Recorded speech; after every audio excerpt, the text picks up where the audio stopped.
Oh no, the Thresh is banned away.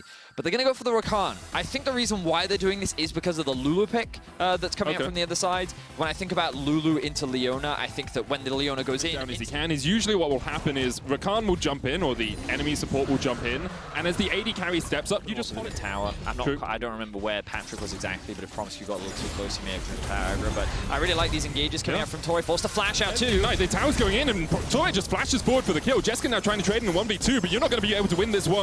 Blade Caller roots him up. Jessica does still have the flash, will use it. Patrick no flash of his own with Zanzara coming around the corner. Patrick and Tori dragon of the game, and start to funnel some gold into Patrick as well, who's picking up plates in that bottom lane. Exactly that. It's all about funneling gold. Plates have been proven to be extremely valuable. Be able to get that first tower likely, but I like the response here from XL. Trying to get some plates in the mid lane, use the mobility from Orianna and her phase rush to just... Gonna charge in. This is 2 towers, or at least a tower and 2/3 in exchange for 1. In fact, it is going to be 2 for Astralis on the top side of the map. I like the cover that we saw there from Zanzara as well. He moved in through the top. The Cloud Dragon, only 2nd dragon of the game for either of these 2 teams, so it's not the biggest thing to get as the engage comes in. Body slam into the knockup. Tori trying to trade with Zanzara on the backline. Kryze is rooted up. Dan trying to do what he can. He gets the sleeper only onto 1. Kryze diving forward. The shockwave lands on 2. Promise Q and White Knight still alive though, and Jessica stepping forward with the Severum. Up towards the top side of the fight. Zanzara down to 100 HP. Dan going in. Nukta can't dash the wall. Can't flash the wall. And for that, he pays with... We're able to get the pick. They're able to get themselves the Drake. And now you just have a quick look at these minion waves. There is a huge stack on top that's free for XL to grab. The bot wave, and he's just being dragged around as an extra body. And to a degree, I get it. He's part of the face checking, he's part of the front line, but you have the Udit. He's doing that. But meanwhile, White Knight is just losing so much farm and XP when he could just be sitting top. He could be playing that weak side, you know, just trying to get what farm he can, pick up a little bit of XP or CS here and there. But instead, he's just kind of... He's just forced to come along. I'm just saying he could have. Yeah, he definitely could have. It's the reason why I like freezing in this position is because there's nothing to play for. Yeah. Right? Like when there's no Drakes and like these tier 1 towers are not that valuable, you can actually gain a lot of gold and deny a lot from your opposition to force them to potentially make a mistake. And speaking of mistakes... Yeah, Patrick coming down through the river, wasn't aware that White Knight and Zanzara were laying in waste. Quickness comes down. As you can see, the damage actually going back onto White Knight, tries to use the explosive cast, but XL with the TPs coming in and now looking for more of a fight. Promiscu uses the Mikhails on himself, but that won't be a blessing. He's down.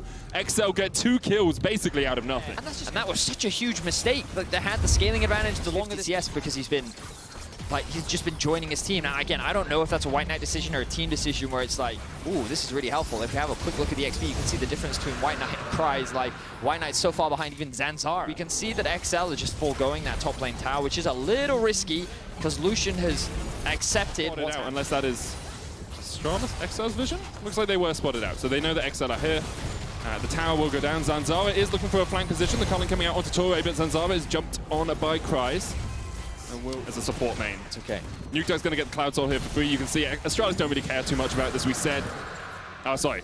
Prior to actually moving to the top river and clear out this vision, but someone needs to answer this Renekton. Chocolate chunked out just a little bit. Jessica looking for the Moonlight Vigil. Does get a lot of damage down onto the Orianna. Forces her away. This is the tier 2 in the mid lane. Astralis can continue to barrel forward if they want. Nukeduck is on the tier 2 in the bottom lane, and XL have only been able to get 1 tower out of this. This is a very good trade for Astralis. A dragon and 2 towers, basically, for a body slam. Yeah, I like that from Astralis. This was well executed in the mid lane. They played around the mid wave well. They forced Patrick to use his ultimate, just getting that ult from him. The thing is, Astralis have pushing bot, and that wave on top lane like, isn't threatening them. So again, they're in a comfortable position. Jessica's going to sleep. There is Mikhails from Promiscu, and you can see it's immediately used. Torre jumping forward, used the quickness, didn't use the flash.